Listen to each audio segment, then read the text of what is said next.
So why can't you get ahead on your job? Is it that you don't have the necessary skills or the mental competence to carry out the task? Because it's just a task.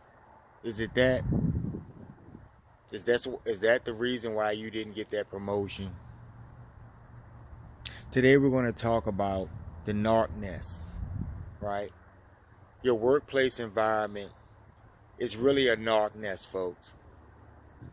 It's a place that you go where you deal with narcissistic bosses, flying monkey co-workers, people who are there to just service you and not do a task or do a job or a service or just make a paycheck. We shouldn't have money, but since we work these jobs and deal with these fools and idiots every day, we have to deal with this stuff, folks. It's something that we need to understand. So today we're going to penetrate the narc nest and understand why you're not getting that promotion, why you're not getting these raises. It's all about narcissism in every aspect of society, folks. These people steal from us and on smaller levels because your bosses represent those lower lapdogs in society who want to achieve something, who want to be a part of this demonry, all of this low-level things that happen to you at work. When you're not getting a leg up at work, when you're doing the best work and you're looking at these flunkies and these flying monkeys get ahead every day, make more money than you, right? Get more perks and stuff than you when you're the person who's competent. You're the person who's doing all the work. You're the person who's the scapegoat. The narc nest. And many of you need to get your exit plans together. I was talking to someone today about this. The exit plan is very important, folks, because what the exit plan does is it frees you from the narc nest.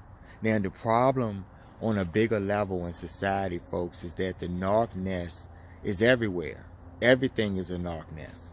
These days, narcissists have figured out a way, the lowest incompetent people, the people who are stealers, the backstabbers, the go-getters and bullshitters have figured out a way to finagle their way into your workspaces and become your supervisors, your leaders, your bosses, your managers, and your flying monkey co-workers. Right? Now, I was looking at something today where someone stated a statistic. I'm gonna have to look this up, but it was alarming. It was something like 3 out of 10 adults, the average in general, just 10 adults, 3 out of those adults will have a rational, common mind.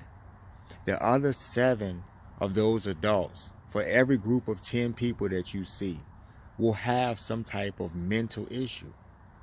And I thought that was alarming because when I translate that into a workplace environment, folks, I realized that a lot of the stuff that you're dealing with is simply a matter of the monkeys, taking over in the zoo. It's just like that, folks. We need the zookeepers, folks.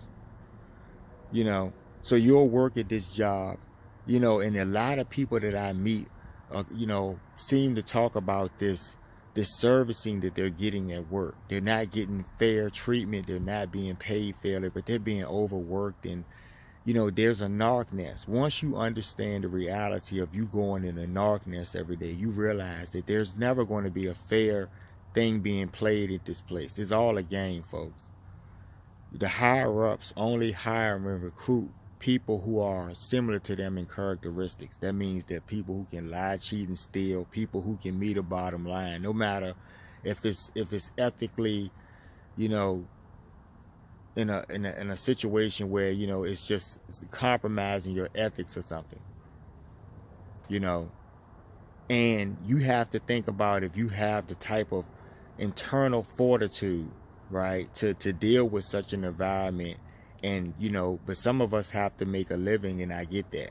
They set it up like this, folks, and that's another video we'll talk about another day.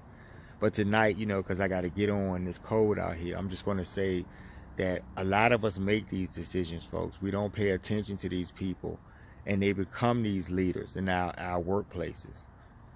And they use the job on some level to control and manipulate, and it's just a game for them. It's not about the bottom line. The company owners are just idiots themselves on some level, because they don't realize that these people are stealing and taking advantage of people and doing all of this low, unethical bullshit in the workplace that you get affected by. You're not trying to be a goody-goody. You're just trying to go to work and get a fair shake, right?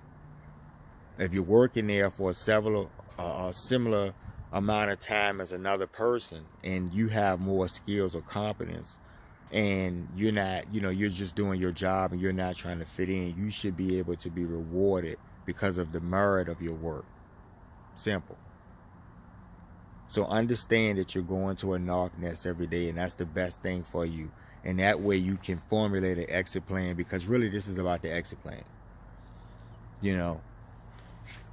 It's amazing how many people that you'll meet. Tonight I was sitting out, I went with some friends and stuff, and actually I met a few people there, and a lot of people are going through this at work, folks. The people I call the same people, because they seem to see this pattern in their workplaces, and they all have these similar stories. And some of them ask me, what did I do? I said, well, I had to come up with a plan. You have to put some money together. There's a lot of things you have to do, folks. You have to think about the fact that this is a narc nest, and it's not going to change, because leopards don't change their spots.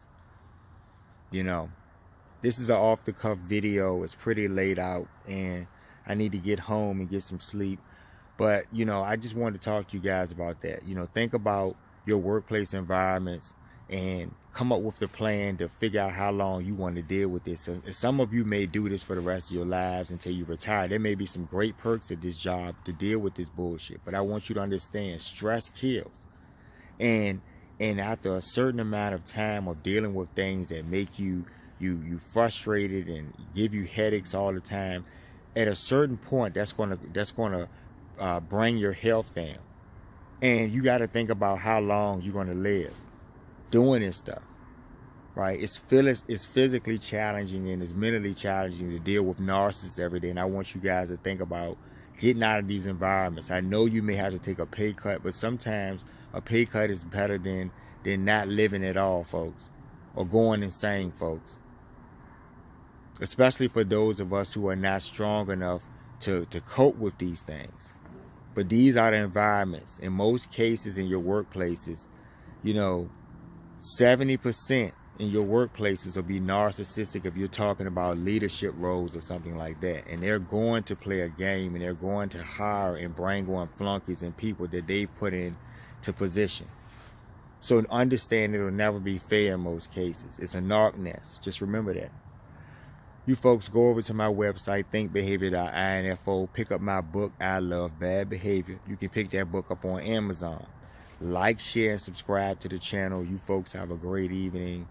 I'm going to get on out of here. I need to get to bed. I'm tired, and I had a long night. But yeah, think about that. Because if some of you may go to work tomorrow morning, and it may be one of those, the same type of shit that we've been talking about all of this time.